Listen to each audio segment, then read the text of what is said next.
Nessa videoaula, vamos estudar a temperatura do ar, que é um elemento meteorológico dos mais importantes nos estudos nas ciências ambientais e agrárias. A temperatura do ar é fundamental no zoneamento agro e bioclimatológico, que define as localidades mais propícias para o desenvolvimento e a produção de espécies animais e vegetais. Essa variável exerce influência em diversos fenômenos relativos à produção vegetal e animal. No crescimento e desenvolvimento dos vegetais, pois cada planta apresenta um intervalo ótimo de temperatura, no qual a fotossíntese tem uma taxa ideal e a respiração também, promovendo então uma taxa adequada de acúmulo de matéria seca pelo vegetal. Influencia na transpiração das plantas e também na sua fenologia, podendo tornar uma variedade mais tardia ou mais precoce na sua produção. Também exerce influência na incidência de doenças e pragas nos cultivos agrícolas, sendo também muito importante no armazenamento pós-colheita. Na produção pecuária, a temperatura, junto com a umidade do ar, acaba atuando no conforto térmico dos animais, que por sua vez vai refletir na produtividade deles, também influenciando na incidência de doenças e de parasitas nas criações pecuárias. O fluxo de calor no ar, que é energia utilizada para o aquecimento da atmosfera, vai depender também do balanço de radiação, do saldo de radiação à superfície. Voltamos para aquele nosso esquema do saldo de radiação e os fluxos, lembrando que no período diurno o saldo é positivo. Ocorre o aquecimento do solo, processo de evapotranspiração. E o que acontece com o ar? O ar aquece na direção da superfície para cima. Por quê? A superfície é aquecida pela radiação solar e sua temperatura acaba sendo superior à temperatura do ar acima dela. Portanto, a transferência de energia se dá no ar da superfície para as camadas mais superiores. Dizemos que o fluxo de calor sensível nesse jeito é positivo, mostrando que há um ganho de energia, um aquecimento da atmosfera. Já à noite, como já sabemos, o saldo de radiação é negativo, ocorre o resfriamento desse sistema. O solo está perdendo calor, a superfície se resfria e o ar adjacente em contato com a superfície também se resfria. Ocorre então uma inversão do fluxo, veja que o sentido é para baixo. Por quê? A temperatura da superfície torna-se menor do que a temperatura do ar acima dela. Portanto, o fluxo é descendente e é negativo, demonstrando que há uma perda de energia pela coluna de ar à noite.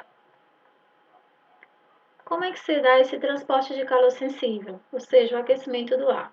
Por dois processos, pelo processo de condução e de convecção.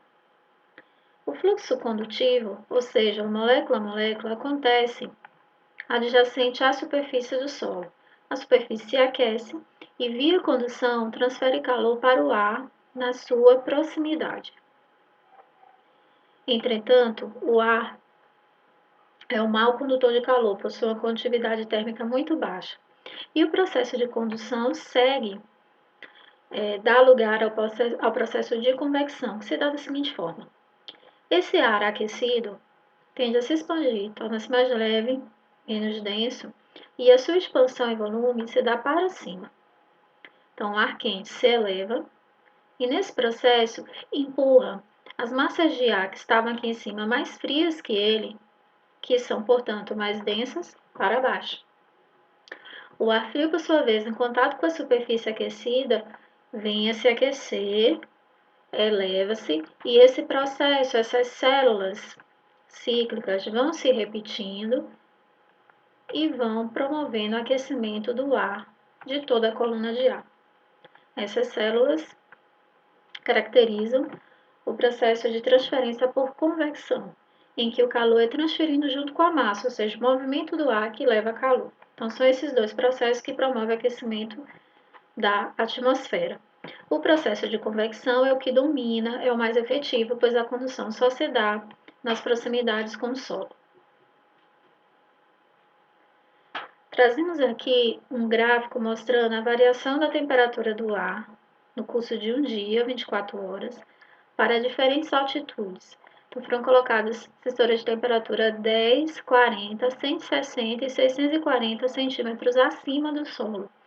E essas curvas mostram a variação em cada um desses pontos. O que é notável, primeiramente, é que a 10 centímetros nós teremos uma variação bem acentuada, a maior de todas. Nessa altura que foram registrados máximos e mínimos valores de temperatura. Isso se dá porque essa altura, nesse caso, é a mais próxima da superfície, que é exatamente a fonte de calor e também o sumidouro de calor à noite. Por isso é que as variações de temperatura são mais expressivas.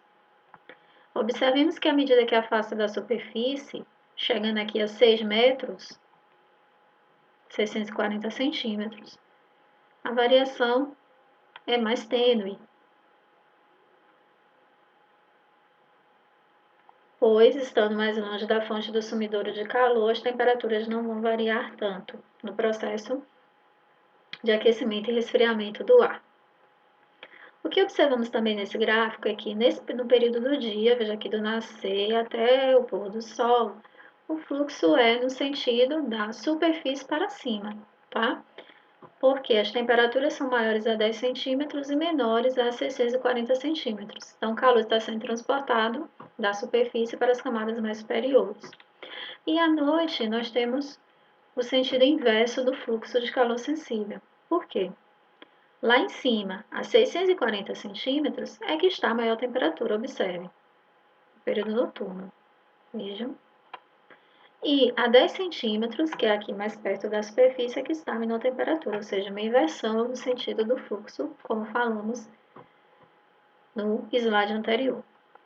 Esses momentos A e B são chamados de isotermia, em que toda a coluna de ar apresenta a mesma temperatura. Isso geralmente acontece nas proximidades do nascer e do pôr do sol, quando o saldo de radiação é zero ou próximo de zero. Bom, então vimos que a temperatura do ar varia no tempo, no período de 24 horas e anualmente também, e também varia no espaço. A representação da variação da temperatura do ar em mapas se dá a partir das isotermas, que são linhas que vão unir pontos de mesma temperatura do ar. Aqui nós temos um mapa temático com as isotermas da temperatura média para o mês de janeiro em todo o planeta. Então, observemos que a maior isoterma é a de 27 graus, se destaca bem aqui no hemisfério sul, que é o nosso verão em janeiro, onde são registradas as maiores temperaturas médias, os menores valores nas latitudes mais extremas do hemisfério norte. E ao lado nós temos as temperaturas médias do ar para o mês de junho. As isotermas de maior valor já se encontram no hemisfério norte, nas latitudes médias, aqui especificamente sobre a região desértica da África, e as menores temperaturas já estão nas latitudes mais altas aqui do hemisfério sul, na Antártida.